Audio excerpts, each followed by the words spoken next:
Assalamualaikum warahmatullahi wabarakatuh. Dan selamat pagi yang terhormat narasumber kita pada hari ini, Bapak Profesor Dr. Ahmad M. Ramli, SHMH, FCB ARB, yang terhormat mewakili program studi Fakultas Hukum Universitas Hasanuddin, Bapak Dr. Maskun SHLLM. Yang saya hormati Bapak Ibu dosen dari Fakultas Hukum Universitas Padjadjaran beserta Bapak Ibu dosen dari Fakultas Hukum Universitas Hasanuddin serta para peserta kuliah tamu program pengembangan capaian IKU program studi sarjana ilmu hukum seri ke-8 dengan tema Digital Transformation Policy and Regulation. Nah, pada pagi hari kita yang berbahagia ini, kita kedatangan seorang narasumber yang luar biasa, salah seorang guru besar dari Fakultas Hukum Universitas Padjadjaran yang akan membagikan ilmunya terkait topik Digital Transformation Policy and Regulation. Kuliah tamu kita pada hari ini merupakan seri ke-8, sudah ada 7 seri sebelumnya dengan topik yang berbeda-beda. Dan adapun kuliah tamu kita pada hari ini merupakan kerjasama dari Fakultas Hukum Universitas Hasanuddin bersama dengan Fakultas Hukum Universitas Padjadjaran. Karena tema dan narasumber kita hari ini yang sangat menarik, semoga materi perkuliahan tamu kita hari ini bisa meningkat. Nah, untuk tamu itu sendiri akan dibawakan, akan dimoderatori oleh Ibu Andi Kurniawati SHMH yang merupakan salah satu dosen di Departemen Hukum Keperdataan Fakultas Hukum Universitas Hasanuddin. Untuk mempersingkat waktu, saya persilahkan kepada Ibu Moderator, Ibu Andi Kurniawati untuk mengambil alih.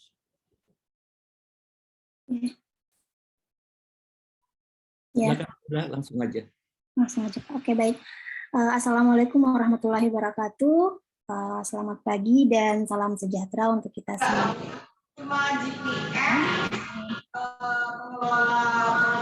Bersyukur kita panjatkan kehadirat Allah Subhanahu wa Ta'ala, karena berkat rahmat dan hidayahnya lah kita dapat diberikan kesehatan dan juga kesempatan untuk mengikuti kegiatan kuliah tamu pada hari ini. Yang mana kuliah tamu pada hari ini merupakan salah satu program pengembangan capaian IKU, program studi sarjana ilmu hukum seri ke-8, dan mengangkat tema Digital Transformation Policy and Regulation, yang bekerja sama dan berkolaborasi dengan Fakultas Hukum Universitas Padjadjaran. Baik, pada pagi hari ini telah hadir ya narasumber kita, yaitu Bapak Profesor Dr. Ahmad M. Ramli, SHMH, PCB ARB. Assalamualaikum Prof, selamat pagi. Selamat pagi, Assalamualaikum Ibu Andi Kurniawati. Baik Prof, ya jadi senang sekali rasanya saya bisa menyapa Prof secara langsung, karena biasanya saya mengikuti berbagai webinar yang mana Prof merupakan narasumbernya, dan pada hari ini Alhamdulillah bisa satu frame Prof. Terima kasih atas kehadirannya Prof. Ya, baik. Sebelum kita memasuki atau masuk kepada pemaparan yang sangat menarik ini, izinkan saya terlebih dahulu menyampaikan biodata singkat dari beliau. Baik,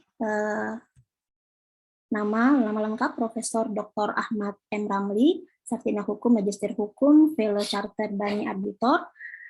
Beliau merupakan guru besar di Fakultas Hukum Universitas Padjadjaran, yang mana sangat aktif menulis buku dan berbagai macam artikel dalam jurnal internasional bereputasi, dan juga menjadi pembicara berbagai seminar nasional dan internasional. Kalau kita lihat banyak sekali tulisan beliau ya mengenai cyber law, hukum telekomunikasi media, dan terutama kekayaan intelektual. Ya, beliau menempuh pendidikan S1, S2, dan S3 di Fakultas Hukum Universitas Padjadjaran, juga pernah mengikuti visiting scholar di University of California, Berkeley, USA, dan juga pernah mengikuti sertifikat program of intellectual property di Japan Institute of Invention and Innovation, Tokyo, Jepang. Ya.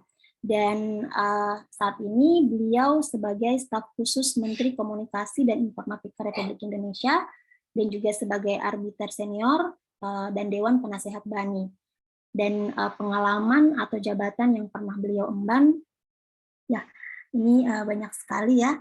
Salah satunya beliau pernah menjadi dekan Fakultas Hukum Universitas Padjadjaran, Beliau juga pernah menjadi Ketua Badan Regulasi Telekomunikasi Indonesia dan juga Direktur Jenderal Kekayaan Intelektual Kementerian Hukum dan HAM Republik Indonesia, dan juga Direktur Jenderal Penyelenggaraan Pos dan Informatika Kementerian Komunikasi dan Informatika Republik Indonesia. Dan beliau ini merupakan salah satu tokoh yang berperan penting ya lahirnya Undang-Undang Hak Cipta, Undang-Undang Merek, dan juga Undang-Undang Paten. Jadi ini kesempatan yang sangat baik sekali untuk kita para dosen maupun juga mahasiswa yang ingin banyak belajar pada beliau, terutama mengenai hak cipta, merek, dan juga paten. Ya, baik, pada kuliah tamu kita seri ke-8 pada hari ini, kita mengangkat tema yang sangat menarik ya, sangat aktual, yaitu mengenai Digital Transformation Policy and Regulation, di mana jika kita berbicara mengenai transformasi digital ini tidak lepas dari masa transisi ya, dari era revolusi industri 4.0 ke 5.0 ya. Jadi kita saat ini sudah tidak lagi berada di 4.0, tapi saat ini sudah beranjak atau bertransisi ke 5.0, di mana pada era ini kita sebagai manusia itu dituntut sebagai pusat peradaban ya, mau tidak mau menjadi aktor yang harus dapat memanfaatkan teknologi digitalisasi ya, di mana izin Prof, biasa Prof dalam setiap webinarnya selalu mengungkapkan sebuah tagline di mana kita manusia harus bertransformasi atau terdisrupsi ya, seperti itu. Jadi ini menarik untuk didiskusikan mengenai bagaimana sih arah kebijakan atau bagaimana arah hukum ke depannya menghadapi era digitalisasi ini. Karena kita ketahui bahwa banyak sekali timbul permasalahan hukum jika berhadapan dengan era transformasi digital ini. Misalnya saja di bidang kekayaan intelektual, ya, terkhusus misalnya hak cipta, misalnya semakin maraknya atau mudahnya karya-karya seperti seni, lagu, dan musik, bahkan film diplagiasi seperti itu ya. Ya, jadi ini sangat menarik sekali untuk kita diskusikan pada hari ini. Saya berharap mahasiswa yang mengikuti kuliah tamu ini dapat memanfaatkan ya momen ini untuk berdiskusi dengan Prof. Ramli ya. Baik, untuk mengefisienkan waktu langsung saja saya mempersilahkan kepada Bapak Profesor Dr. Ahmad M. Ramli untuk menyampaikan materi pada kuliah tamu kita pada pagi hari ini. Baik, silakan Prof dengan hormat. Baik, terima kasih Bu Andi Kurniawati selaku moderator. Saya juga ingin berterima kasih kepada Dekan Fakultas Hukum Hasanuddin di Unhas juga yang sudah mengundang saya untuk berbagi barangkali berbagi pengalaman, berbagi informasi ya, dan juga berbagi ide dengan teman-teman di Unhas. Sebetulnya judul Digital Policy and Regulation ini adalah mata kuliah. Ya. Jadi Fakultas Hukum saya berpikir bahwa tidak lagi hanya harus berkutat di soal-soal yang murni hukum, tapi kita juga harus menengok ke sebelah, ada policy, ada digital ekonomi dan lain-lain. Ya. Saya melihat betul tokoh-tokoh sekaliber Raskopon, ya, kemudian McDougall dan lain-lain yang teori-teorinya banyak dikutip oleh Profesor Mokhtar, Kusumatmaja dan lain-lain, itu justru mengcombine dengan sangat apik hukum dan policy, ya. Jadi di sanalah sebetulnya saya melihat basis Amerika itu sangat baik hukumnya karena mereka mengcombine itu. Saya akan share screen dulu ya. Nah, sudah kelihatan belum ya? Sudah Prof, alhamdulillah sudah Prof. Ya, sudah kelihatan ya. Sebentar, ini ada. Nah, jadi yang pertama yang seperti yang saya katakan tadi bahwa ini soal Digital Transformation Policy and Regulation ini adalah bagian dari mata kuliah yang kami gagas ya, dan kemudian dijadikan bagian dari Departemen Teknologi Informasi Komunikasi dan Kekayaan Intelektual di Unpad ya.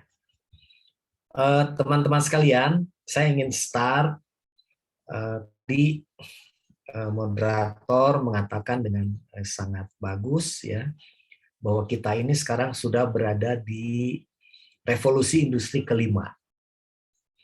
Nah, saya mencoba untuk memberikan paparan ini kepada teman-teman semua, dan saya selalu start dari sini. Kenapa? Karena ini memberikan kesadaran yang baik kepada kita bahwa yang namanya revolusi industri itu selalu yang bikin gara-garanya adalah teknologi. Jadi teknologi itulah yang kemudian melahirkan industri 1.0, 2.0, 3.0 sampai dengan 4.0 dan 5.0 ya. Jadi kita lihat dari yang pertama juga sama, teknologi ya. Yang kedua juga teknologi ya. Sebetulnya kita mulai berkenalan dengan teknologi informasi itu ada di industri kedua, ketika line telepon dan listrik ditemukan. Jadi ketika line telepon dan kemudian listrik itu dikembangkan di industri 2.0 di tahun 1900-an ini, maka kemudian kita mulai masuk ke satu fase di mana orang mulai tidak lagi fisik to fisik, tidak lagi hanya bertemu fisik. Orang bisa berbicara jarak jauh dengan telepon dan lain-lain, walaupun sangat terbatas. Nah, kemudian di industri 3.0, mulai tahun 1970, berkembang. Ada komputer, ya, automation, dan kemudian di situ sebetulnya telekomunikasi udah semakin bagus ya, walaupun menggunakan fixed broadband, artinya menggunakan kabel ya. Tetapi pada saat yang sama kita mulai mengenal adanya telepon seluler ya. Telepon seluler ada 2G. Jadi kalau kita pakai sekarang voice dan SMS saja itu pakai 2G artinya. Dan kemudian berkembang juga antara rentang 1970 sampai tahun 2000 ini 3G. Ya, 3G ya.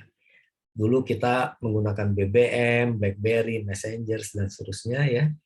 Itu cukup dengan 3G ya. Ya, kecepatannya pun tidak bagus-bagus amat. Hanya 1 Mbps, kemudian yang 3G-nya pun 2 Mbps ya.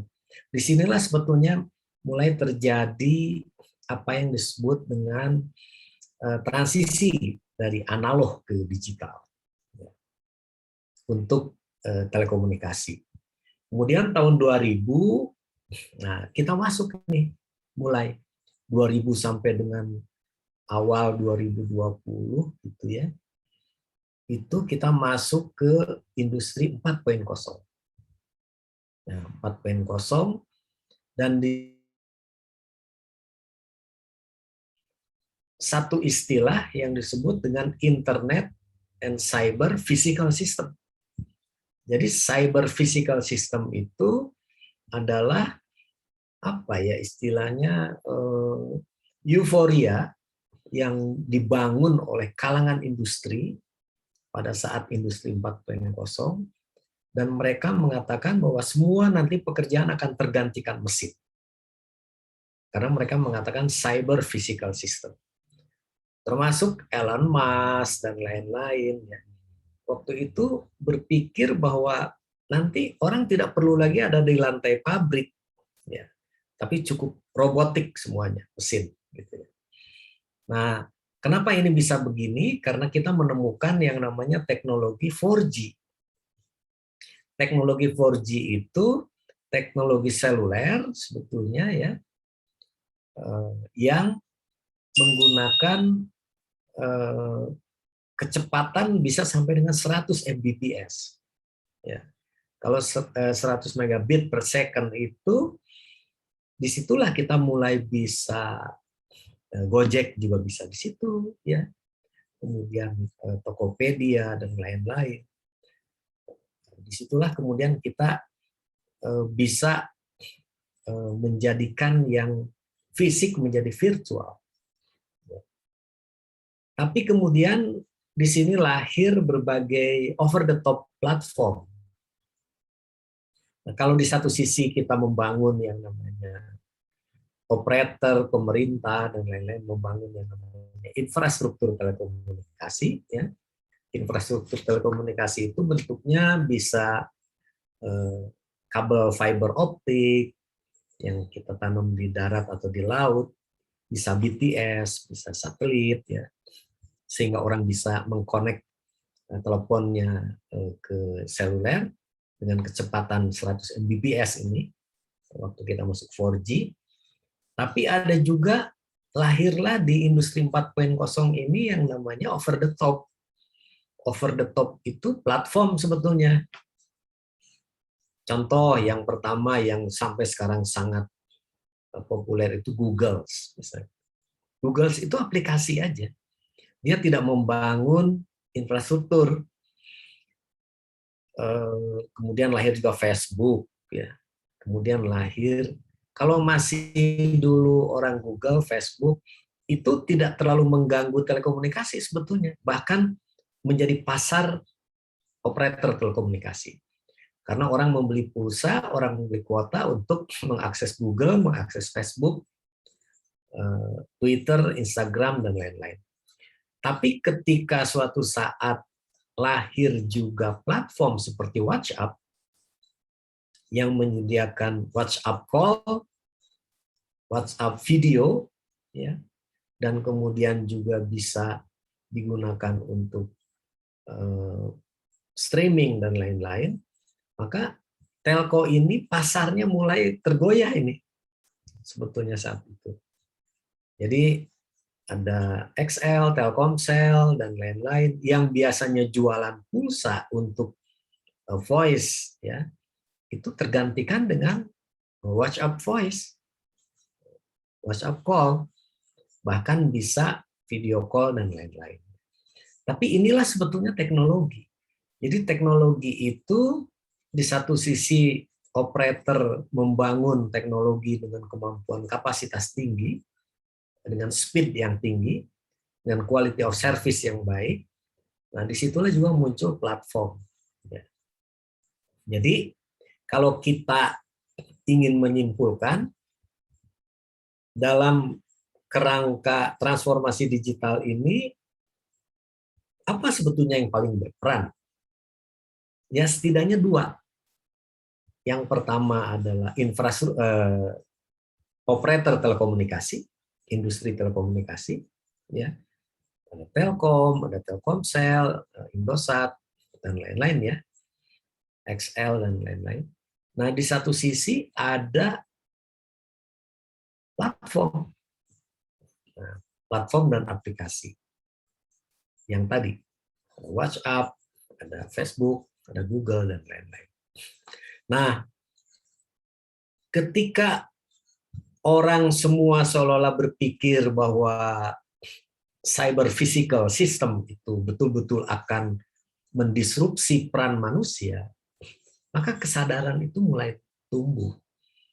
Sehingga di Jepang muncul gerakan atau konsep yang namanya Society 5.0, Society 5.0.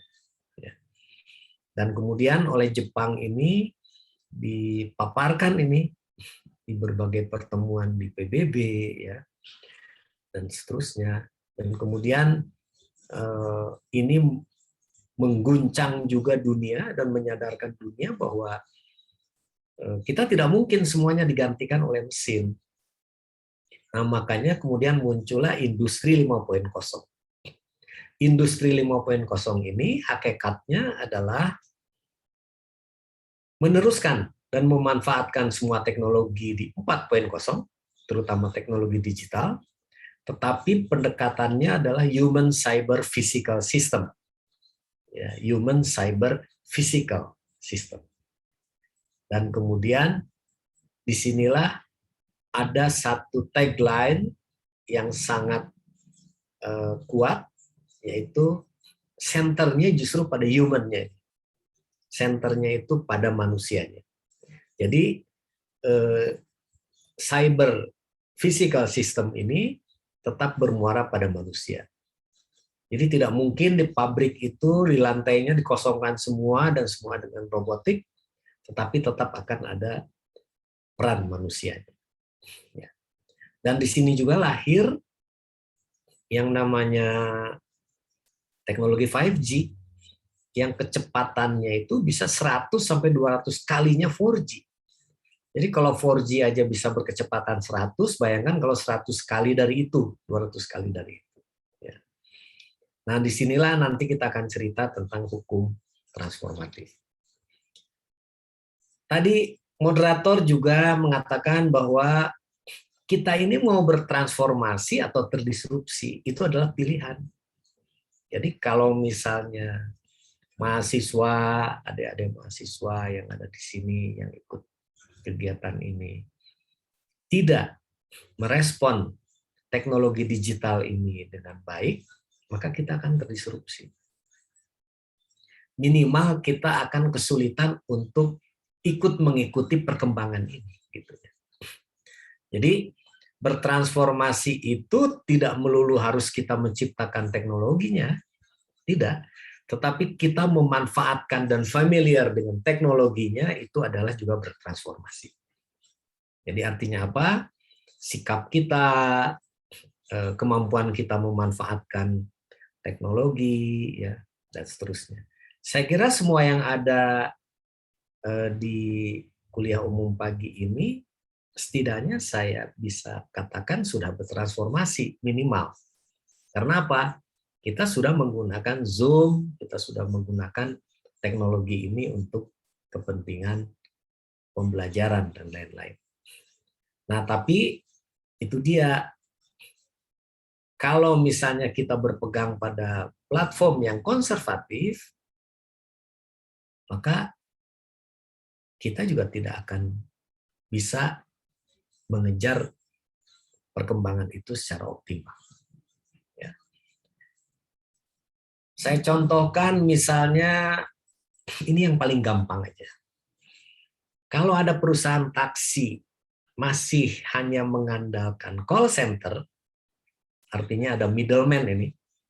Middleman itu call center. Artinya orang kalau pesan taksi, dia akan telepon ke call center, kemudian call center mencarikan taksi, dan setelah itu call center akan telepon lagi ke kita bahwa taksi sudah tersedia dan akan menuju ke tempat Anda. Gitu ya. Nah, kalau model platformnya kayak begitu, saya yakin ketinggalan. Karena apa?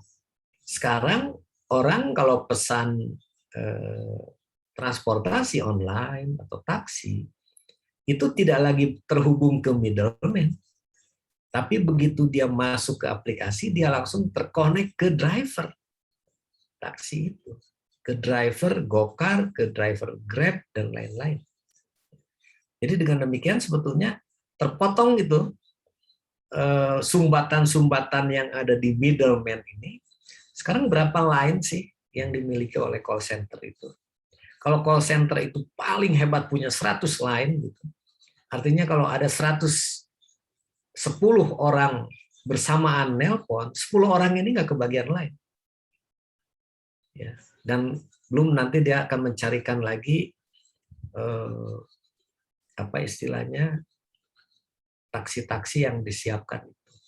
Nah, tapi kalau dengan platform middleman ini dihilangkan dan diganti dengan aplikasi, diganti dengan teknologi, ketika kita connect ke platform itu, automatically kita langsung terhubung dengan langsung ke driver-drivernya. Jadi kalau di satu tempat ada, kalau di Jakarta kan jutaan itu driver transportasi online. Begitu kita connect ke situ, itu yang lingkarannya paling dekat ke kita, radiusnya paling dekat ke kita, itu langsung terkonek ke semua driver. Ya, makanya hitungannya detik saja. Detik itu drivernya sudah mengatakan oke, dia on the way ke tempat kita, gitu ya. Nah, jadi inilah konservatif platform versus digital platform. Jadi yang kedua saya ceritakan tadi, yang aplikasi tanpa middleman itu adalah yang kita kenal dengan disruption platform. Jadi platform yang melawan disrupsi. Platform yang membuat kita bertransformasi dan tidak terdisrupsi. Ya. Ini saya ceritakan begini dulu supaya mengompori ini para mahasiswa untuk mulai belajar masuk ke bagaimana memanfaatkan IT ini secara sebaik-baiknya. Apa pilar transformasi digital? Nah, kan kita ngomong policy ini.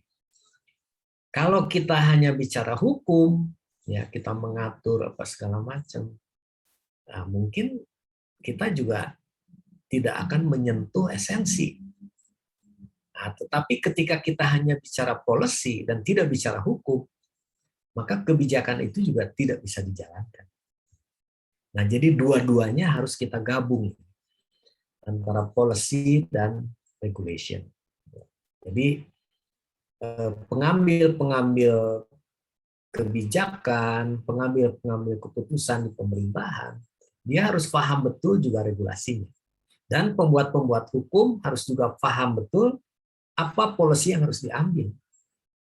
Karena ketika dua-dua ini nggak ketemu, ya, yang pertama mungkin akan jadi melanggar hukum. Tetapi yang bikin hukum itu membuat hukum yang menghambat transformasi.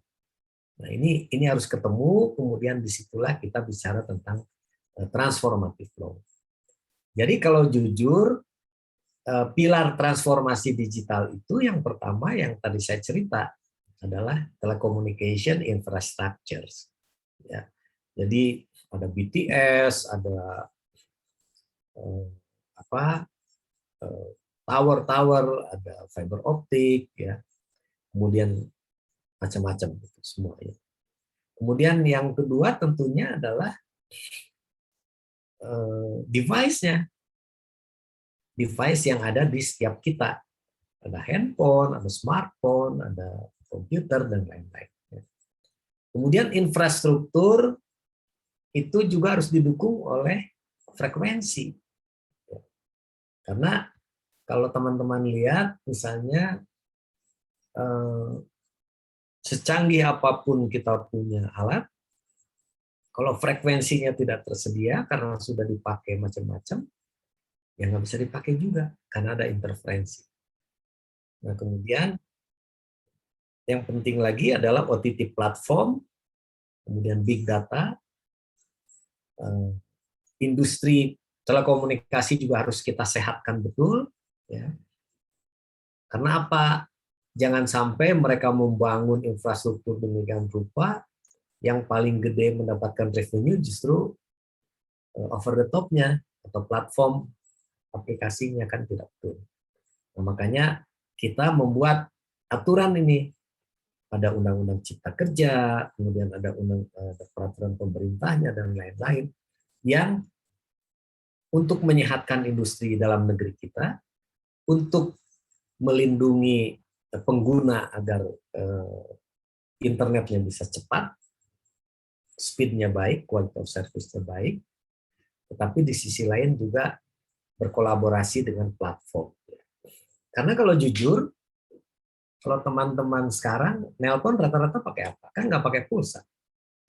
Nelpon itu pakai WhatsApp call. WhatsApp call kan jauh lebih murah kalau kita menggunakan pulsa. Nah, disinilah sebetulnya satu alasan kenapa kita juga harus kolaboratif. Kemudian ujung-ujungnya ya digital ekonomi. Ya, digital ekonomi untuk mendapatkan nilai-nilai proponen dan lain-lain. Ini adalah contoh pertumbuhan dari service OTT. Ya. Dulu OTT itu kita pikirkan hanya sebatas mungkin untuk TV, video, musik. Ya. Nah, sekarang sudah mulai communication. Skype, ya, iMessage, BlackBerry dulu pernah udah lewat, Messenger, WhatsApp, dan lain-lain. Sekarang muncul lagi ada Telegram, ada Signal, dan lain-lain. Ya. Kemudian produknya ini, ya, ada Outlook.com, Google, Document, dan lain-lain. Dulu yang namanya orang kalau ingin datanya disimpan secara elektronik, itu kan pakai disket yang pertama. Disket. Kemudian pakai CD, ya. Kemudian pakai USB, orang flash disk, ya, dan lain-lain. Kita udah merasa kagum betul pakai flash disk itu, barangnya kecil tapi menyimpan gede. Sekarang nggak cukup lagi, karena data itu makin gede. Maka kita pakai cloud. Ya. Dan yang luar biasa, dulu kita berpikir bahwa orang cloud itu hanya dijual dari B2B, antara perusahaan dengan perusahaan. Sekarang enggak. Cloud itu justru ditawarkan B2C. Jadi kalau Anda ingin punya penyimpanan dengan kapasitas besar, ya langganan cloud. Jadi bayangkan, satu perusahaan yang ada di Amerika sana, di mana, dan lain-lain itu, dia melayani konsumen retail sampai ke Indonesia dan langsung secara elektronik, ya, secara online. Ini adalah keadaan kita. Yang sebelah kiri itu sebetulnya KBRI di Washington waktu itu, yang state, ya. Dan ini datanya diambilkan juga dari World Bank, ya. Indonesia GDP-nya seperti itu, kemudian yang terkonek ke internetnya 79 juta, ya, sebagai active users.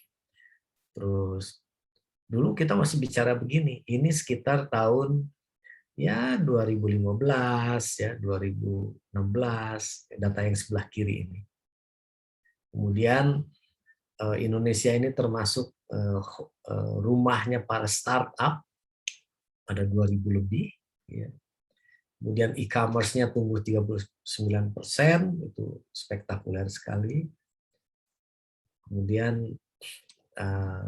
ada 135 miliar juta orang, ya, yang terus tumbuh menjadi middle class. Ya. Tapi sekarang kita lihat coba tahun 2022 apa yang terjadi.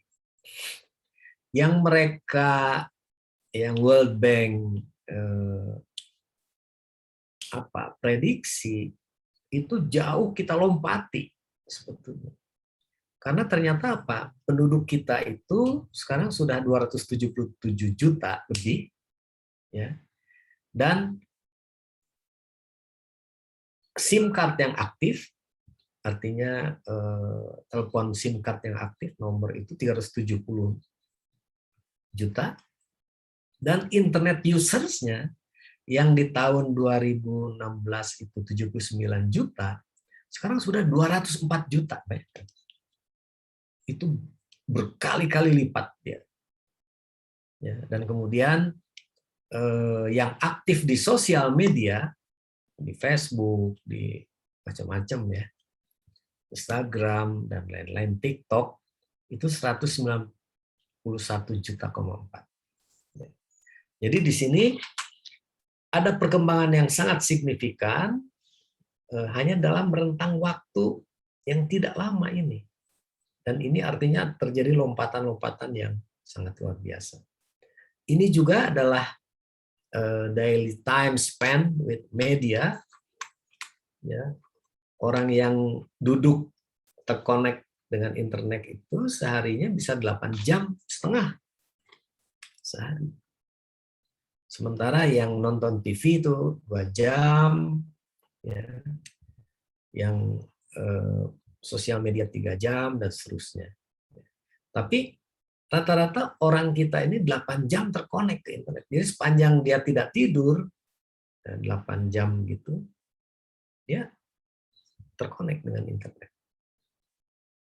Kalau di kita ini, kalau misalnya orang kirim WhatsApp aja baru dijawab sore, dikirim pagi jawab sore, orang udah ngedumel tuh. Ya. Atau baru dijawab sejam 2 jam aja udah ngedumel. Karena orang berpikir bahwa orang terkonek anytime gitu. Dan anytime dia akan cek smartphone-nya. Ini kita ini sekarang saudara-saudara ya mulai bergerak ke TV digital. Kan pasti adik-adik semua tahulah, adik-adik mahasiswa ini iklannya adalah migrasi dari analog ke digital, menggunakan set-top box dan lain-lain. Ini sebetulnya ada langkah penting terkait dengan migrasi ini. Yang pertama adalah 90% lebih di dunia itu negara-negara sudah TV-nya sudah digital semua. Masa Indonesia masih pakai analog? Padahal pengguna internet kita sudah 200 juta lebih. Kok ada 200 juta lebih internet users tapi TV-nya masih analog, kan aneh. Sama seperti kita masih menggunakan teknologi-teknologi yang orang sudah tinggalkan betul. Tapi terlepas dari itu, yang berikutnya adalah kalau kita beralih ke digital TV, kurang I ya itu, maka akan otomatis kita mendapatkan yang namanya layanan siaran yang jauh lebih bagus, lebih jernih, ya. Dan stasiun TV yang bisa kita akses juga lebih banyak. Kenapa? Karena yang tadinya satu kanal TV itu hanya digunakan sendiri, begitu diganti jadi digital, dia bisa berubah menjadi 12 kanal. Nah itu. Nah inilah. Dan yang ketiga, dengan penghematan tadi, yang satu kanal TV bisa menjadi 12 kanal, maka pemerintah akan bisa memanfaatkan frekuensi sisanya yang disebut dengan digital dividend. Jadi digital dividend ini adalah sisa-sisa frekuensi hasil penghematan yang bisa digunakan untuk broadband, untuk internet, pendidikan, dan lain-lainnya.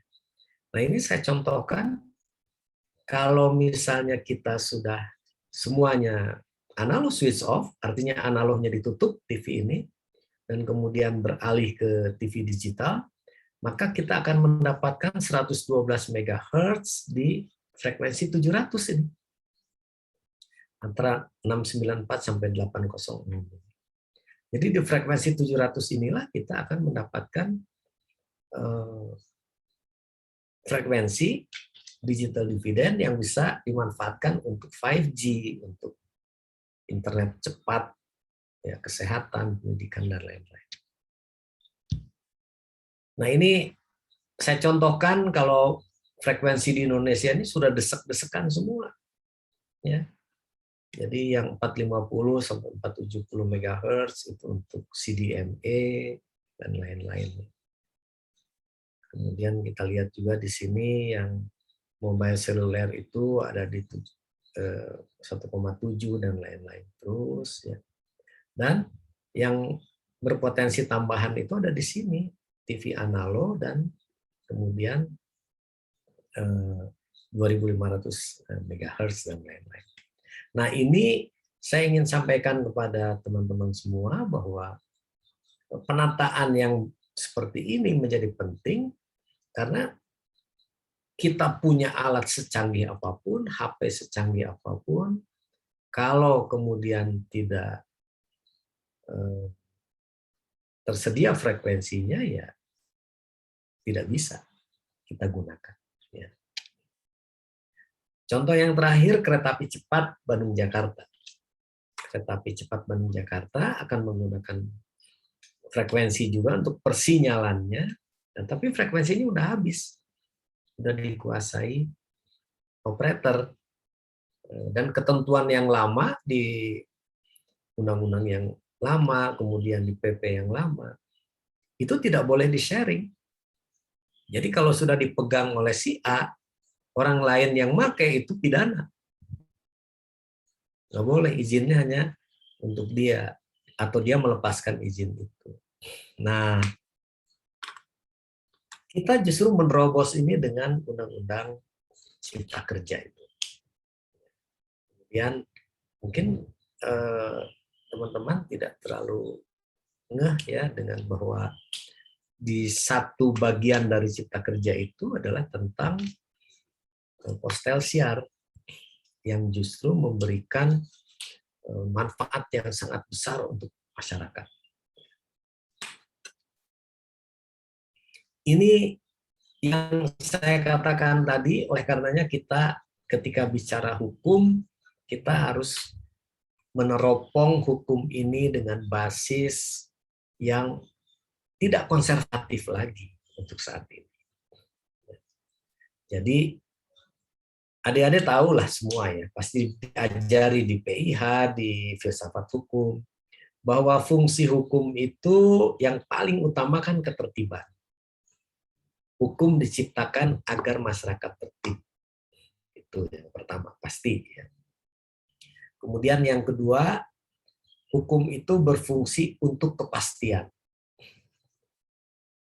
Jadi dengan adanya hukum, maka orang punya kepastian. Dia boleh melakukan ini, tidak boleh melakukan ini, dia punya hak, dia punya kewajiban, dan lain-lain. Fungsi hukum berikutnya adalah keadilan. Ada fungsi hukum berikutnya adalah untuk keadilan. Ada lagi sebetulnya fungsi yang satu lagi, kemanfaatan. Nah, tetapi fungsi kemanfaatan ini saya lebih collaborate sebetulnya menjadi fungsi hukum keempat, yaitu fungsi hukum sebagai sarana pembaruan. Ya, kalau ini kan sebetulnya teori awalnya dikemukakan oleh Profesor Mohtar Kusumaatmadja tentang teori hukum pembangunan. Fungsi hukum sebagai sarana pembaruan masyarakat. Kemudian saya mencoba memperluas ini sebagai turunan dari teori Profesor Mohtar ini menjadi hukum sebagai infrastruktur transformasi. Ya. Sehingga yang diperbaharui itu tidak hanya masyarakat sebetulnya, tetapi juga hukum ini harus sanggup menjadi pendorong pembangunan sarana dan prasarana pembangunan itu sendiri. Jadi dia harus menjadi pendorong, menjadi infrastruktur akselerator. Dan fungsi lembaga yang ada dalam definisi hukum ini juga harusnya mencakup tidak hanya lembaga penegak hukum, tetapi di dalamnya kita akan menyebut juga ada lembaga pembentuk hukum dan regulator. Kenapa saya memasukkan regulator, mengambil kebijakan? Karena kita berpikir tidak bisa kita memisahkan hukum dan policy tadi. Jadi kalau kita bicara tentang policy dan regulasi, maka otomatis regulator itu harus ditempatkan. Ya.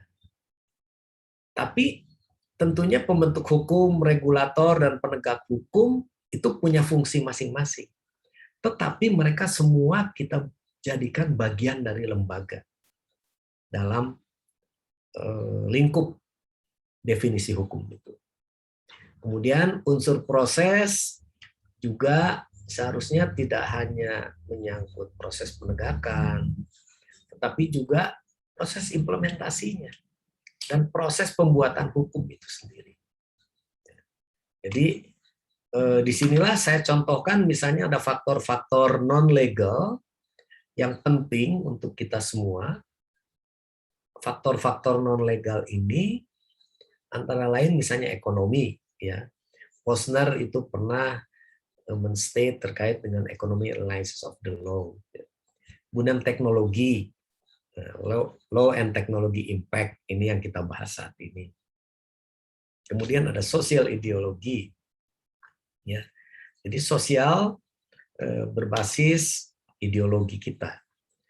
Kalau kita punya ideologi, maka sehebat apapun ada gelombang dari global, itu mestinya bisa kita tahan, gitu ya. Karena ketika negara itu menyatakan sebagai sovereign state, sebagai negara berdaulat, maka walaupun orang mengatakan kita sekarang cross border, kita melampaui batas-batas teritori, tetapi sovereinitas, imunitas, ya, dan juga jurisdiksi itu tetap harus ada. Ya. Tidak berarti orang mengatakan bahwa dengan internet ini maka citizen berubah seluruhnya menjadi netizen, enggak juga. Tetap saja dia akan terikat dengan hukum-hukum yang ada di satu teritori negara tertentu. Ya, dia bisa berkomunikasi, dia bisa berinteraksi tanpa batas, ya, karena secara fisik dia tidak melewati tapal batas, pemeriksaan imigrasi dan lain-lain. Tapi di sisi lain, sebetulnya ketika dia melakukan tindakan-tindakan di negara dia sendiri, tetapi dampaknya ada di negara lain, maka dia bertanggung jawab secara hukum, sesuai dengan hukum negara itu.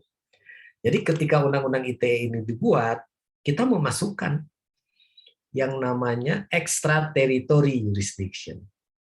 Jadi semua tindakan-tindakan yang dilakukan di luar negeri, tetapi berdampak dan terasa di akibat hukumnya di Indonesia, maka berlakulah hukum Indonesia. Sama kalau kita juga melihat Undang-Undang Hak Cipta, di Undang-Undang Hak Cipta disebut semua tindakan yang terjadi di luar negeri yang merugikan atau berdampak pada hak cipta yang ada di Indonesia, itu hukum Indonesia berlaku untuk dia. Jadi hukum kita ekstrateritorikan keluar, ya, walaupun pelakunya tidak ada di Indonesia. Nah, inilah people and culture ini harus kita fahamkan seperti itu. Jadi di sini kalau saya boleh tunjukkan dari grafik, ya, matriks yang kita lihat di sini. Yang pertama tentunya ada general principle of laws dan related issues-nya, itu yang harus kita perhatikan ketika kita akan membuat regulasi. Kemudian kita bisa memanfaatkan prinsip progresif transformatif norma, ya. Kemudian lembaga itu kita perluas, tidak hanya pembentuk hukum, tidak hanya penegak hukum, tetapi ada pembentuk hukum dan pelaksana hukum dan regulatornya. Kemudian proses itu juga kita perluas, termasuk proses pembentukan hukum, penegakan hukum, implementasi hukum dan pembangunannya. Kemudian anasir-anasir non-hukum, teknologi, ekonomi, sosial, policy, ideologi, dan budaya, kita juga jadikan sebagai variabel pembentuk hukum. Kemudian hukum sebagai infrastruktur transformasi di sini. Karena kalau misalnya kita selalu berpikir nggak boleh ini, nggak boleh itu, sangat konservatif, kita pasti ketinggalan. Pasti ketinggalan. Saya hanya ingin katakan, kenapa Facebook, WhatsApp, ya, Instagram, Twitter itu lahir di Amerika, misalnya. Ya. Karena apa? Salah satunya adalah di tempat mereka, semua hal yang tidak nyata dilarang oleh undang-undang itu boleh dilakukan. Karena prinsip hukum mereka adalah prinsip common law, bukan hukum tertulis tetapi jurisprudensi. Kalau setelah itu kemudian mereka ada yang mengugat ke pengadilan, ada yang menuntut ke pengadilan dan pengadilan mengatakan tidak boleh lagi, maka dia harus stop. Kalau dia teruskan berarti dia akan kena sanksi hukum. Karena basisnya adalah jurisprudence. Nah, di kita basisnya adalah kontinental yang hukum tertulis. Sehingga kalau orang melakukan sesuatu belum ada hukum tertulisnya, orang itu ragu. Waduh, karena contoh-contoh yang ada menunjukkan ketika dia melakukan sesuatu dan ternyata tidak ada dasar hukum, ya dikorek, cari terus, dan kemudian akhirnya dia dianggap melanggar hukum. Misalnya. Nah, inilah yang saya ingin sampaikan bahwa kita harus mengubah. Kita untuk beralih dari kontinental ke Anglo-Saxon itu sangat tidak mudah tentu, karena kita beda kultur. Ya. Tetapi kita berada tetap di prinsip hukum tertulis sebagai basis. Tetapi kita mereform itu, kita menerapkan prinsip transformatif, kita menerapkan prinsip hukum sebagai infrastruktur, maka hukum itu setidaknya akan bisa cepat kita buat untuk memberikan kepastian, ketertiban, keadilan, dan juga sebagai akselerator.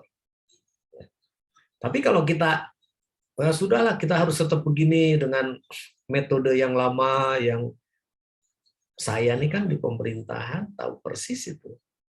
Untuk membuat satu undang-undang, nggak mudah sekali. Ada undang-undang di bidang Kominfo ini yang sudah belasan tahun nggak jadi-jadi. Padahal undang-undang itu sangat dibutuhkan karena kita membutuhkan frekuensi. Nggak jadi-jadi. Ya tarik-menariknya macam-macam.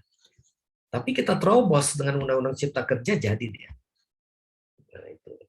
Jadi setelah jadi, maka kemudian orang bisa memanfaatkan teknologinya. Jadi kalau misalnya orang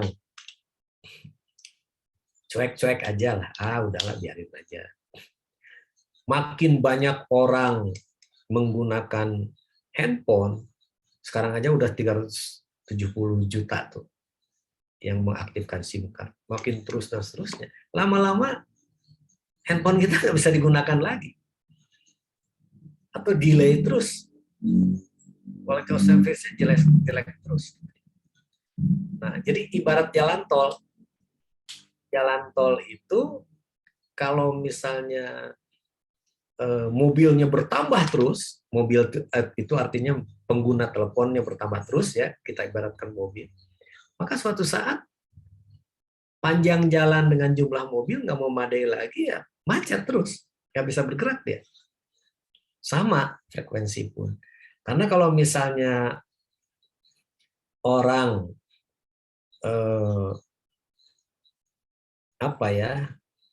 makin banyak menggunakan handphone di satu tempat, maka untuk mengatasinya ada dua, antara lain dua.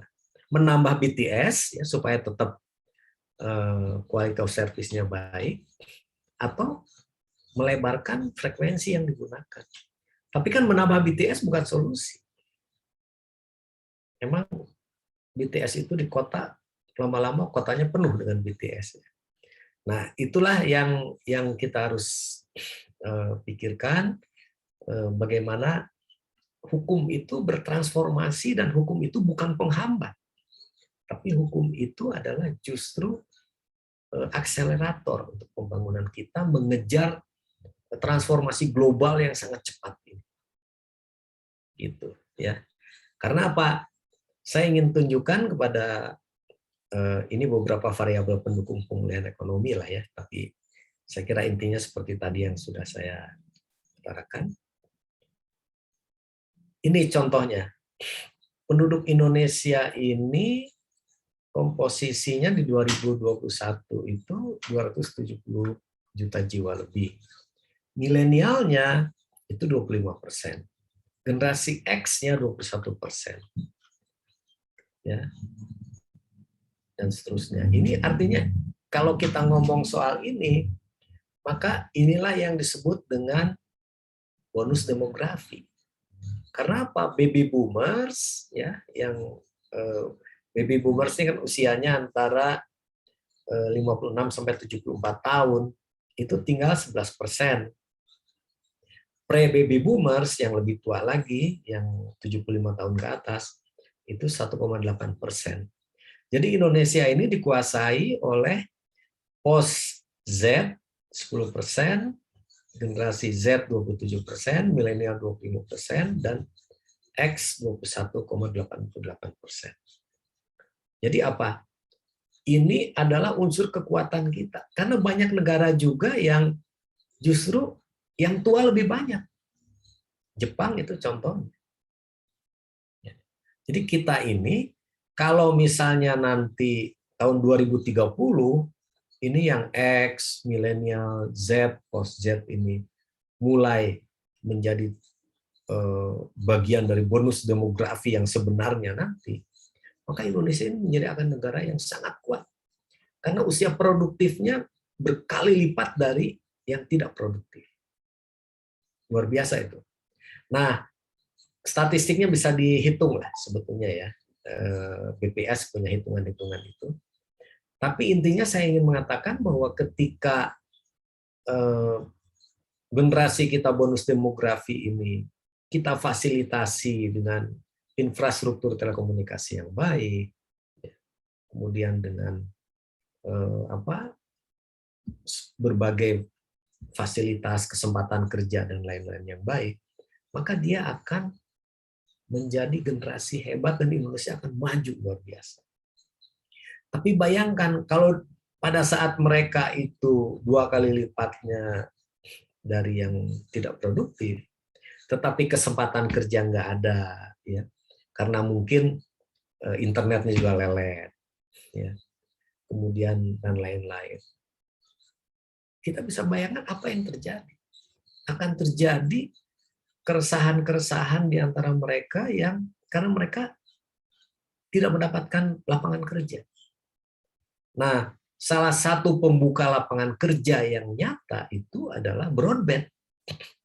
Jadi kalau broadband ini meningkat, maka dampaknya terhadap ekonomi juga meningkat lagi. Dulu mungkin teman-teman tahulah ya, kita memandang sebelah mata ke tukang ojek.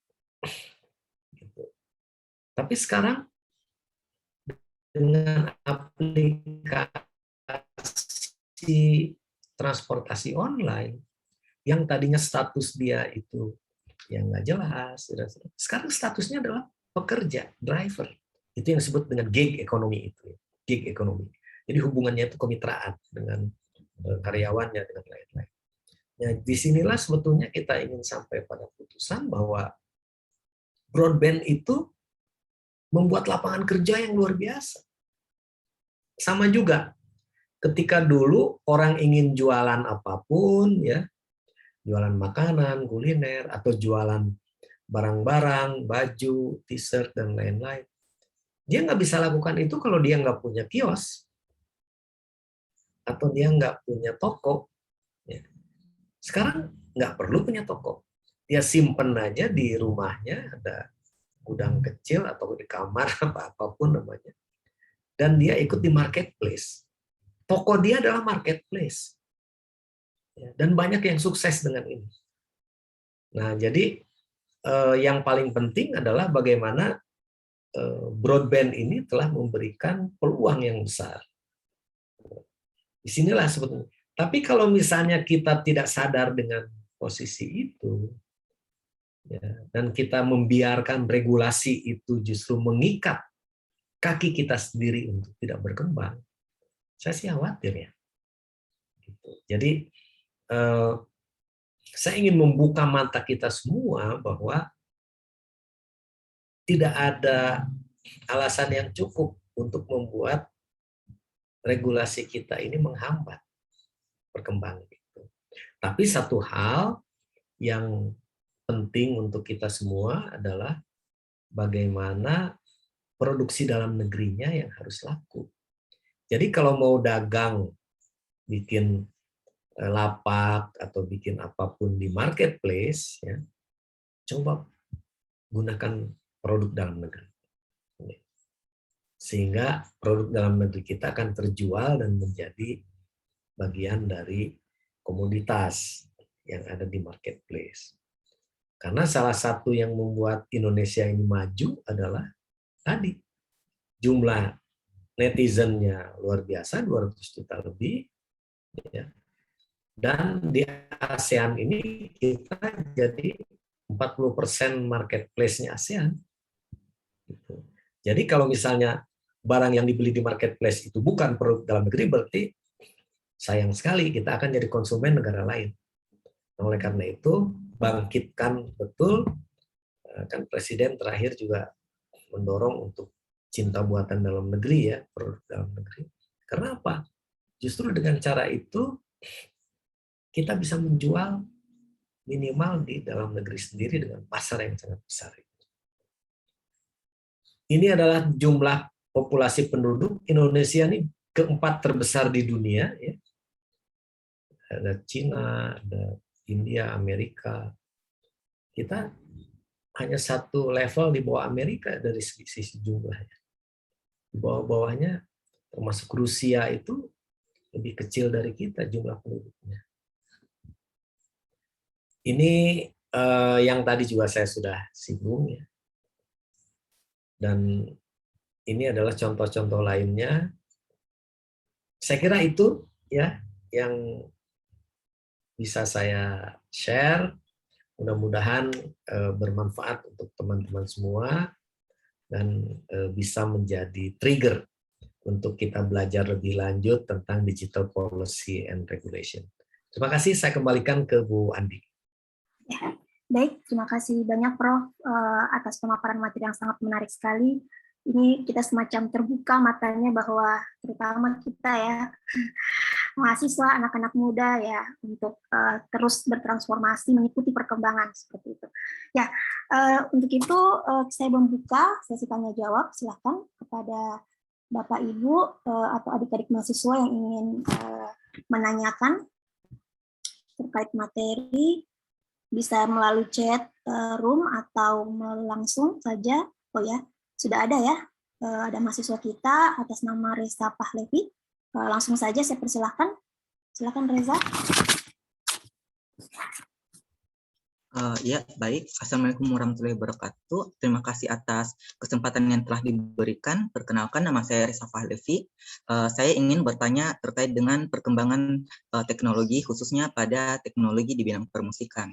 Bahwa dengan perkembangan teknologi dan informasi membuat berbagai kemudahan-kemudahan, khususnya bagi para pencipta atau penulis lagu dalam menciptakan sebuah lagu atau musik melalui sebuah gawai atau laptop, dan kita tidak perlu melalui perekaman pada label musik terkenal, sehingga si pencipta lagu ini dapat membuat lagu yang dapat diperdengarkan ketika pencipta lagu ini mengunggah lagunya pada digital platform. Terlebih jika si pencipta lagu dalam Undang-Undang Hak Cipta ini yang sifatnya deklaratif tetap memberikan perlindungan hukum kepada si pencipta atau penulis lagu yang lagunya itu tidak didaftarkan atau belum dicatatkan, asalkan lagunya itu sudah dalam bentuk wujud yang nyata atau yang dalam notasinya bisa dibaca, liriknya, atau dapat diperdengarkan.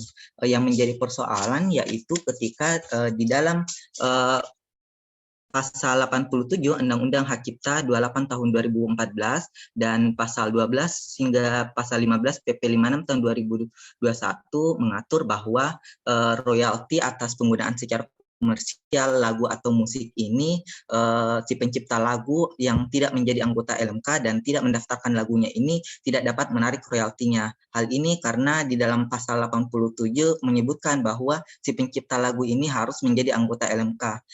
Terlebih karena perkembangan teknologi ini si pencipta lagu ini mudah dalam mengkomersialisasikan lagunya, terlebih apabila lagu tersebut diputar di mana-mana, royalti dari pemutaran lagunya ini ditarik oleh LMKN. Tetapi dalam pasal 12 hingga 15 PP 56 tahun 2021 menyebutkan bahwa royalti yang telah dihimpun oleh LMKN ini tidak dapat disalurkan kepada si pencipta yang tidak menjadi anggota LMK. Kemudian yang saya ingin tanyakan juga terkait dengan bagaimana peran LMKN dan LMK dalam melakukan pemungutan royalti pada media platform digital. Kemudian terkait dengan apakah di dalam regulasi undang-undang yang sekarang ini apakah sudah mengakomodasi semua perkembangan pada era transformasi digital atau bagaimana menurut Prof? Sekian, terima kasih. Baik, terima kasih. Langsung mau dijawab, Prof, atau? Boleh. Ya. Jadi yang pertama begini, bahwa hak cipta itu prinsipnya deklaratif, bukan konstitutif. Ya. Sebetulnya prinsip kekayaan intelektual itu tidak melulu deklaratif konstitutif, tapi ada juga yang non-deklaratif, non-konstitutif. Kalau deklaratif, contohnya hak cipta, konstitutif, contohnya paten, merek, desain. Ya. Kalau non-konstitutif, non-deklaratif, contohnya rahasia dagang. Dia tidak perlu didaftar, tapi dia tidak boleh diumumkan juga. Ya. Jadi perlindungannya itu seperti itu. Malahan kalau dia umumkan hilang itu perlindungan haki. Nah, kalau deklaratif, kenapa hak cipta itu deklaratif? Karena banyak sekali hal-hal yang sifatnya simpel itu justru lahir seketika di hak cipta. John Denver ya, saya kemarin tulis dikit-dikit untuk bahan kuliah itu ya. John Denver itu melahirkan lagu Any Song yang sangat terkenal itu, dan kita semua dengar. Nanti mahasiswa coba googling ya, Any Song John Denver. Itu diciptakan hanya 10 menit. Ketika dia naik lift, mau ski itu di Swiss, dia melihat ke sekelilingnya ada pemandangan yang sangat bagus. Dia tiba-tiba teringat istrinya, namanya Annie. Nah, kemudian dia langsung tulis itu, tulis 10 menit jadi lagu. Ya. Nah, kalau kemudian oleh John Denver itu misalnya lagu itu langsung dinyanyikan di tempat umum, repot betul. Kalau untuk dilindungi harus daftar dulu, nggak usah. Nah, makanya langsung dilindungi. Pokoknya diumumkan dilindungi. Software, program komputer dan lain-lain banyak sekali yang langsung dikeluarkan oleh Microsoft, oleh apapun, nggak perlu pakai pendaftar. Gitu ya. Sama juga, misalnya Reza nih bikin puisi ketak-ketik terus langsung dibaca di muka kelas, ya. Itu langsung dilindungi hak cipta, nggak perlu pakai pendaftaran. Repot betul kalau hanya untuk hal seperti itu perlu pendaftaran. Cuma di Indonesia ini kita membuat satu aturan boleh dicatatkan, tapi nggak wajib, nggak dicatatkan juga nggak apa-apa. Jadi kalau dicatatkan itu bisa, karena itu akan menjadi alat bukti, ya, alat bukti yang lebih bukti awal. Sama kalau dosen-dosen juga kalau nulis apapun kan suka dicatatkan. Ya. Nah, kemudian itu yang pertama. Yang kedua, pencipta itu sebetulnya untuk mendapatkan hak ekonomi nggak melulu dari royalti tertentu. Nggak melulu. Dia bisa bikin kanal di TikTok, di YouTube, kemudian dia upload, dia banyak sekali penyanyi yang seperti itu. ya kayak Armada, kayak macam-macam ya, yang justru mendapatkan platform fee-nya itu miliaran dari situ. Banyak sekali. Nah, tapi kan ada juga radio, ada juga TV, ada juga restoran dan lain-lain ya. Yang kalau pencipta lagu itu ingin mendapatkan royalti harus satu-satu berhubungan dengan tempat itu, dengan TV-nya, dengan radionya, dengan restorannya. Betapa repotnya dia. Nah, maka itu dibentuklah LMKN. Jadi LMKN inilah kemudian yang LMKN ya membuat satu aturan, mengkolek dari TV, dari radio, apa segala macam, kemudian mendistribusikannya ke para pencipta dan hak terkait. Hak terkait itu kan penyanyi, musisi, dan lain-lain, termasuk produser. Nah, sayang sekali kalau kemudian peran LMKN ini tidak dimanfaatkan. Gitu. Justru dia pendekatannya praktis, mengubah yang seharusnya lagu dia diputar di mana-mana itu tidak dapat royalti, dengan LMKN ini justru menjadi dapat royalti dia. Nah, tapi bukan satu-satunya jalur dia. Kan kalau dia buka kanal YouTube dibayar juga sama YouTube. Itu dia, dibayar sama TikTok. Saya punya cucu bikin konten di TikTok aja, tiba-tiba dibilangin Anda mendapatkan hak, mendapatkan berapa, dan seterusnya ya. Nah, inilah sebetulnya yang perlu kita pahamkan, bahwa perannya itu harus betul-betul nanti dijadikan akselerasi untuk semua pencipta kita mendapatkan royalti. Ya. Tapi kan ada ketentuan juga, LMK ini kan harus diaudit, ya, kemudian transparan, ya. Kemudian yang lainnya juga saya ingin sampaikan bahwa kalau misalnya saya lihat ya, BTS contohnya, BTS. Suka nggak BTS, Reza? Kalau anak muda mestinya suka. BTS itu berkontribusi 0,5% loh terhadap pendapatan Korea Selatan. Ya. Dan salah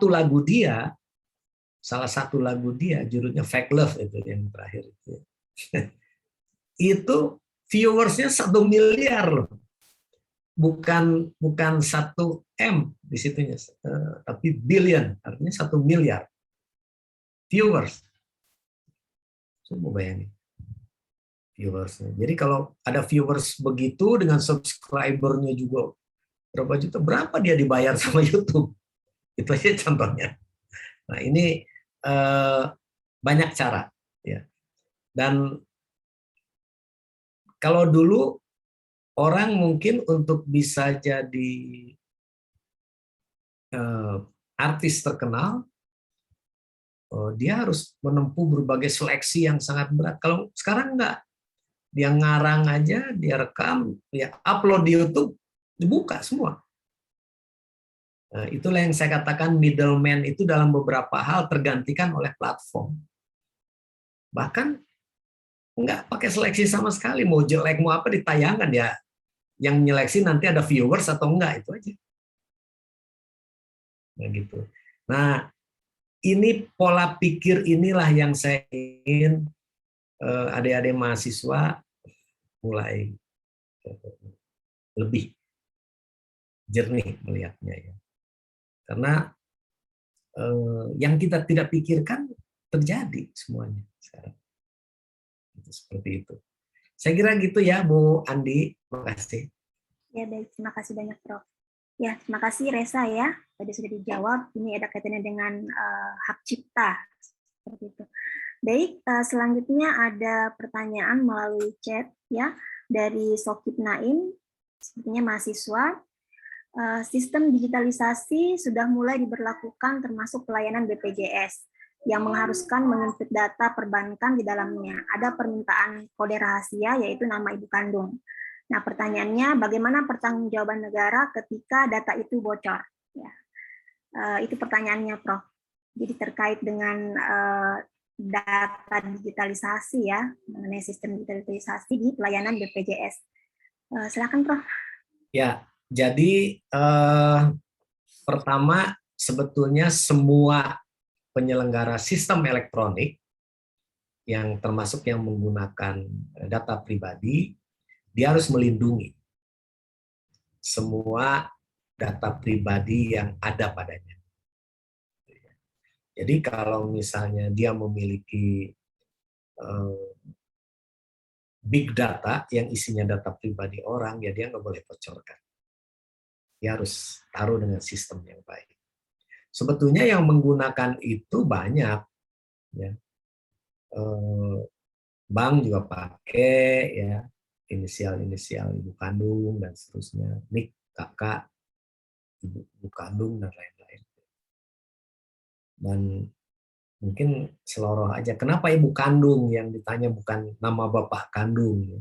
Kalau nama bapak kandung relatifly akan jauh lebih gampang ditrace-nya, karena anak seringkali juga pakai nama bapaknya satu di belakangnya. Kemudian nama seorang istri, seorang ibu, seringkali juga dipanggil nama bapaknya. Kalau misalnya Reza ini punya istri suatu saat, dipanggilnya Ibu Reza, nanti ada Ibu Reza. Padahal istrinya Reza itu.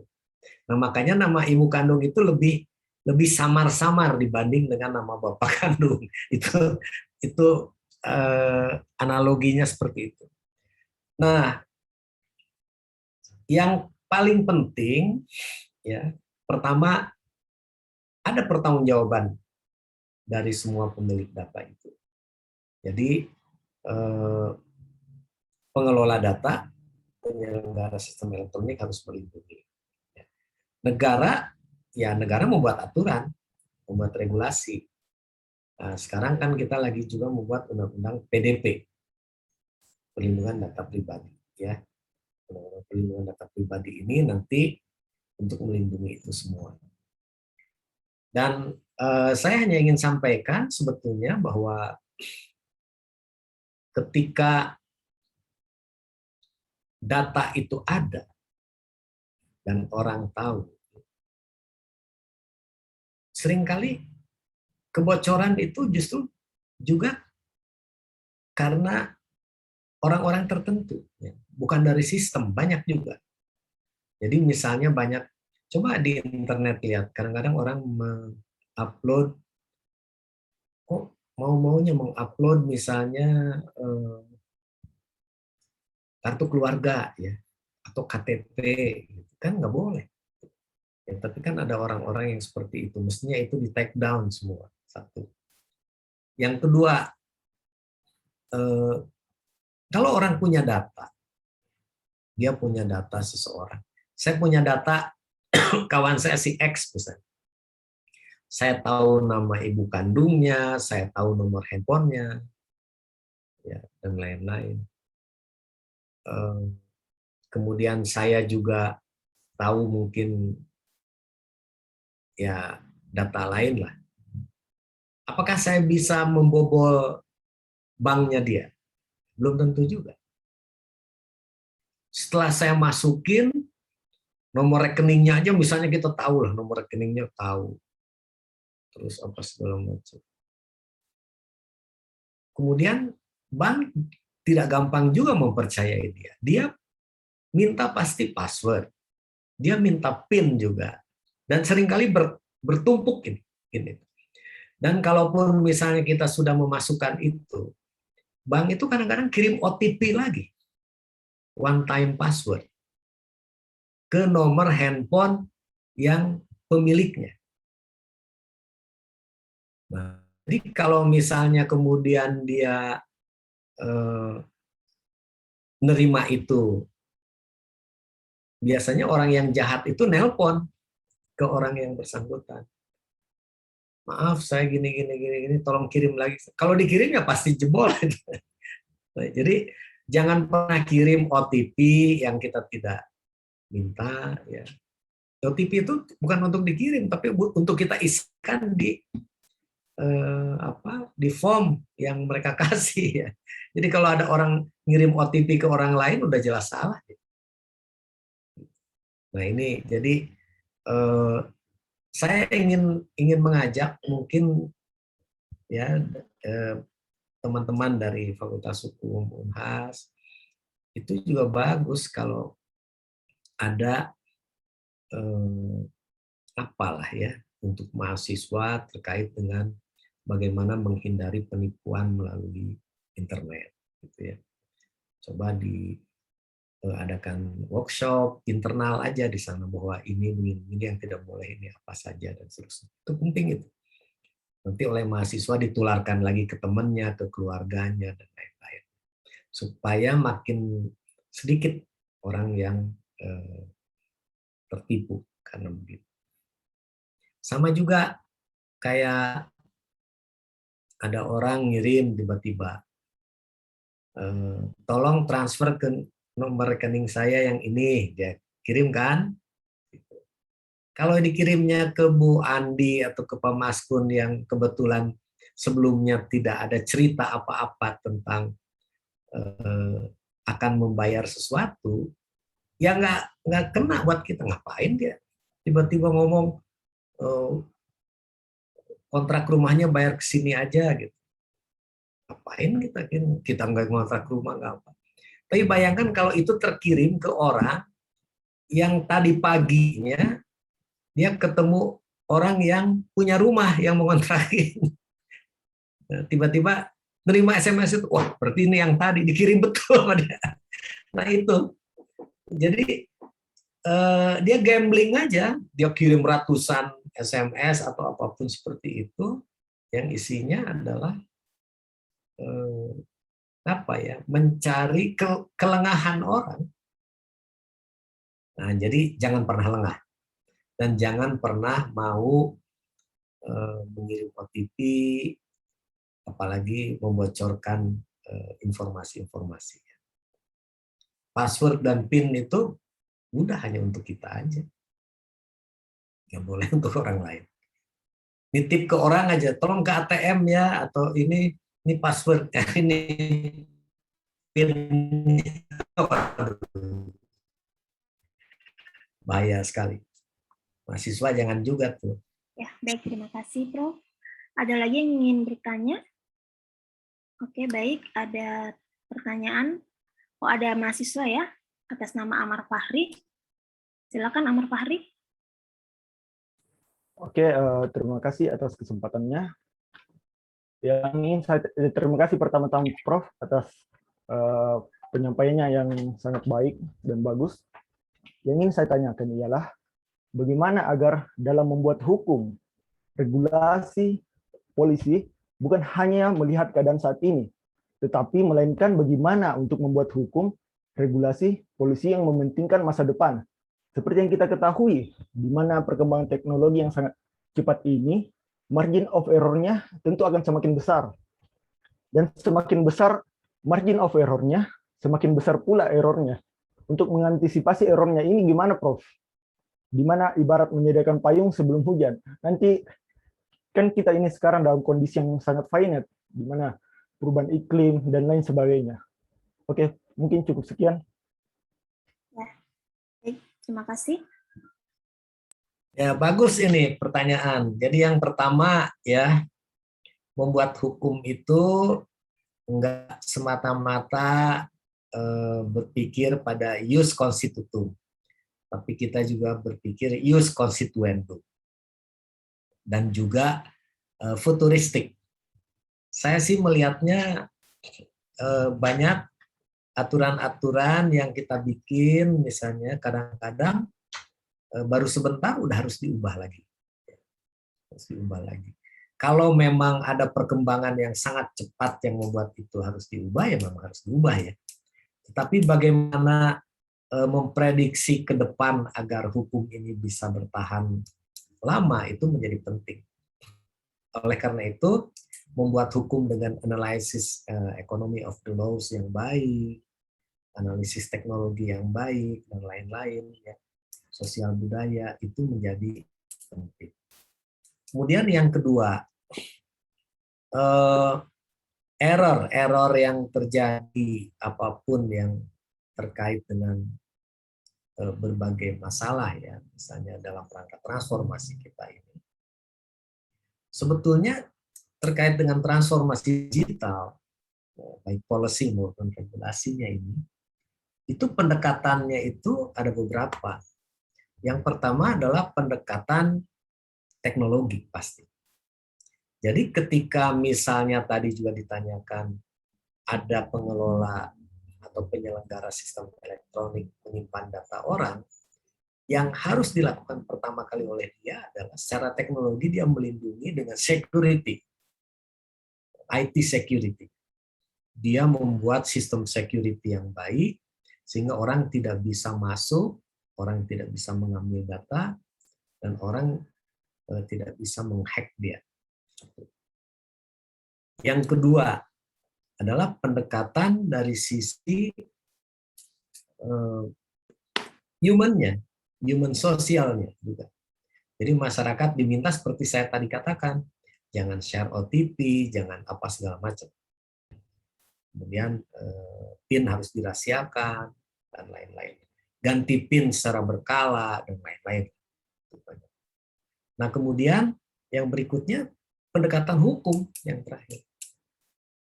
Bagaimana pendekatan hukum itu? Kalau misalnya teknologi sudah dibangun dengan baik, kemudian seterusnya, tetapi tetap ada pelanggaran, dan di ujungnya ya tetap harus ditindak secara hukum. Kan hukum itu, apalagi hukum pidana, ultimum remedium. Nah, tetapi ultimum remedium itu untuk tindakan-tindakan kriminal yang terjadi terkait dengan pemanfaatan platform ini. Tapi kalau terkait dengan bagaimana teknologi itu harus dibangun, bagaimana sistem itu harus diterapkan, bagaimana tanggung jawab itu harus ada, itu adanya di pendekatan hukum yang saya katakan transformatif tadi. Kita harus membentuk hukum di depan untuk mengcover tidak hanya jus constituendum, tapi jus constitutum juga. Saya kira itu ya. Baik, terima kasih Prof. Mungkin satu lagi, karena ini merupakan hari Jumat ya, waktu Indonesia bagian tengah, Prof. Ini sudah mau siap-siap. Ya, jadi satu pertanyaan lagi dari mahasiswa di ruang chat. Di era society 5.0 tidak dapat dipungkiri pada faktanya masih banyak pengguna media sosial yang menyalahgunakan teknologi itu sendiri. Bahwa selama ini terdapat banyak kasus pengguna media sosial seperti pada TikTok, YouTube yang mengunggah video milik orang lain atau konten kreator dengan menghilangkan watermark pada video yang diunggah ulang. Nah, pertanyaannya, bagaimana seharusnya pemerintah membuat kejelasan mengenai peraturan videografi yang ada tanda watermark sehingga tidak akan terjadi lagi permasalahan-permasalahan mengenai hak cipta atas videografi tersebut. Lalu pertanyaan keduanya, bagaimanakah arah regulasi selanjutnya menyikapi era transformasi digital karena undang-undang hak cipta sekarang belum bisa mengakomodasi perkembangan era transformasi digital. Ya, baik, seperti itu pertanyaannya, Prof. Ini sebenarnya terkait dengan hak cipta tadi. Ini memang fenomena yang sangat masif saat ini ya.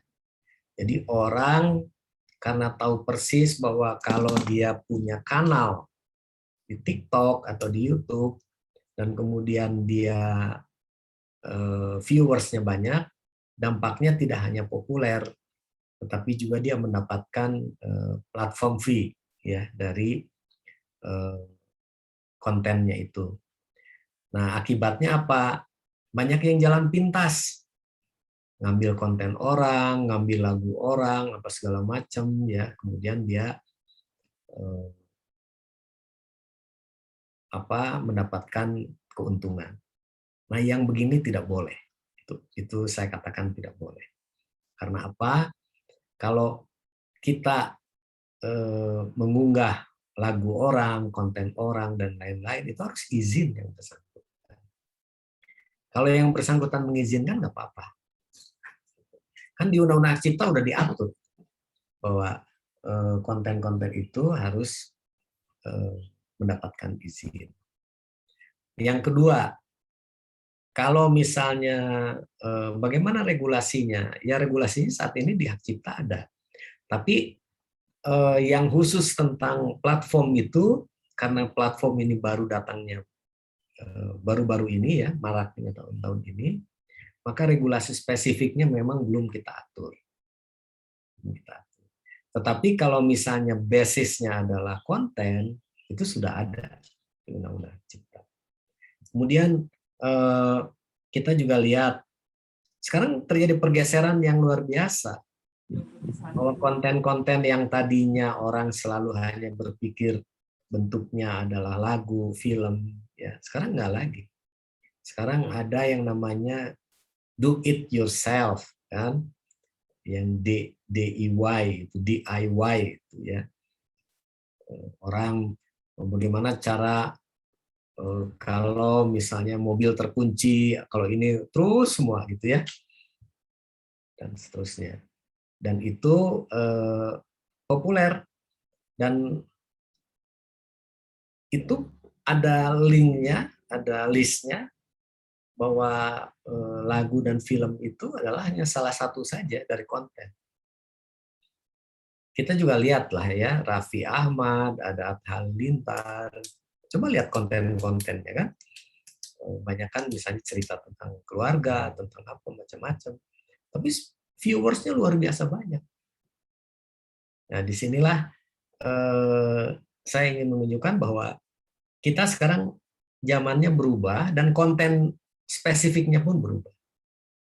Tapi itu tadi, jangan gunakan konten orang lain, bikin konten sendiri. Atau kalau ingin menggunakan konten orang lain, minta izin. Itu yang paling aman. Dan menghargai hak cipta orang lain. Saya kira itu ya. Terima kasih.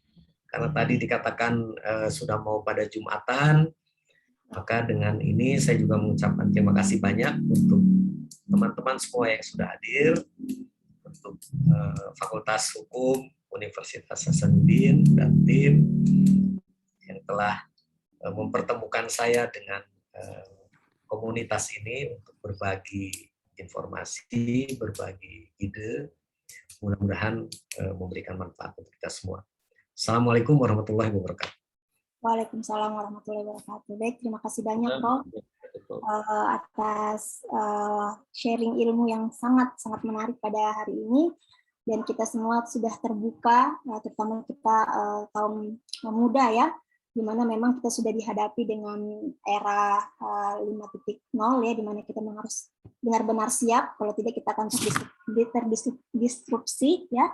Dan itu tadi bagaimana regulasi dan hukum atau kebijakan ini ya, berarti memang hukum harus dapat menjadi infrastruktur ya, transformasi yang dapat mendorong pembangunan sarana dan prasarana pembangunan tersebut, bukan sebagai penghambat, tapi juga sebagai menjadi akselerator gitu, seperti itu.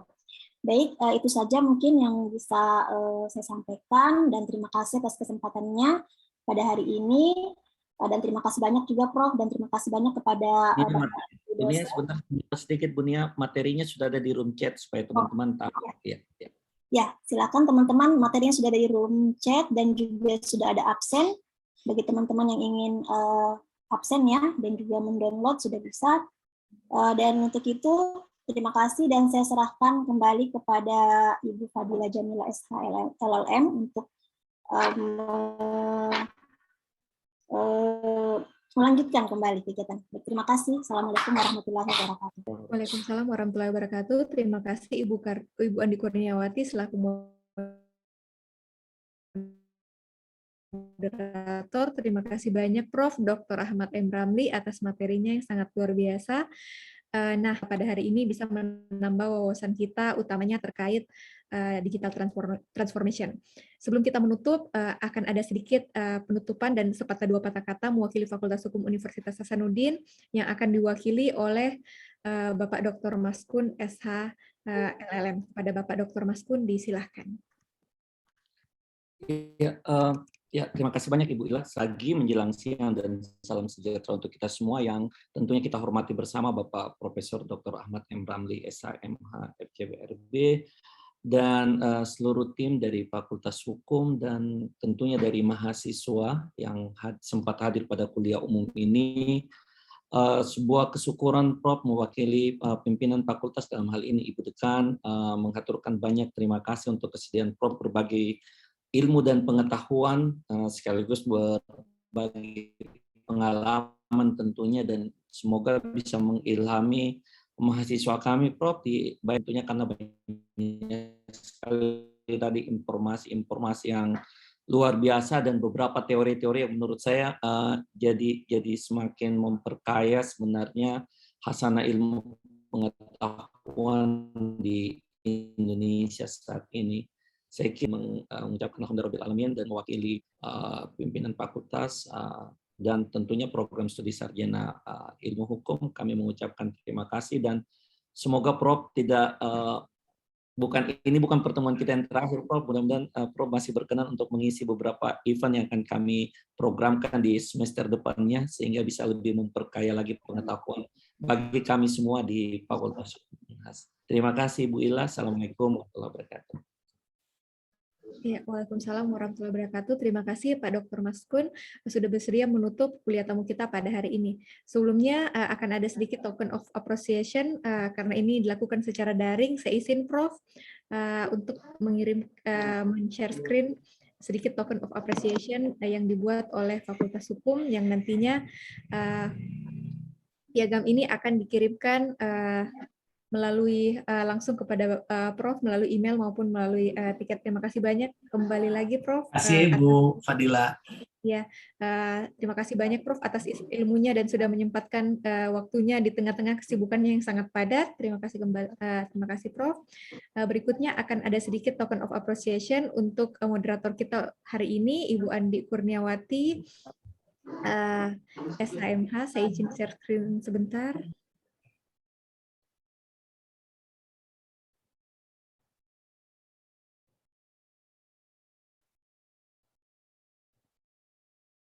Ya, terima kasih banyak Ibu Andi Kurniawati SHMH telah bersedia menjadi moderator kita pada hari ini. Baik, terima kasih Ibu Ila.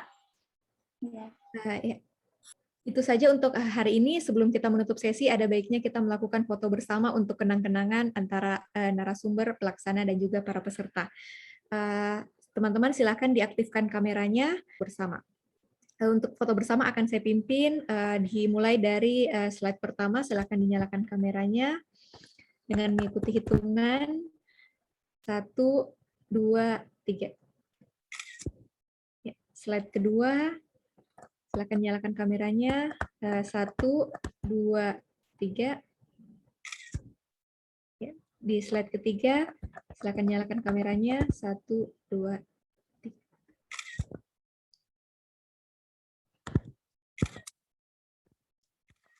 Ya, itu saja untuk hari ini. Terima kasih banyak kepada para peserta telah mengikuti kuliah tamu kita dari awal sampai akhir. Untuk materinya itu sendiri, seperti tadi yang sudah disampaikan oleh Pak Dr. Maskun, sudah bisa diakses melalui Google Drive yang ada di kolom chat, begitu pula dengan link absensinya untuk mendapatkan sertifikat.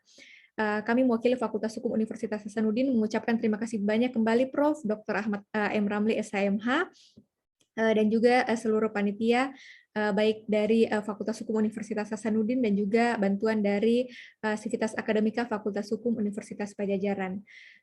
Untuk menutup kuliah kita hari ini, terima kasih. Wabillahi taufiq wal hidayah. Assalamualaikum warahmatullahi wabarakatuh dan selamat siang. Waalaikumsalam. Terima kasih.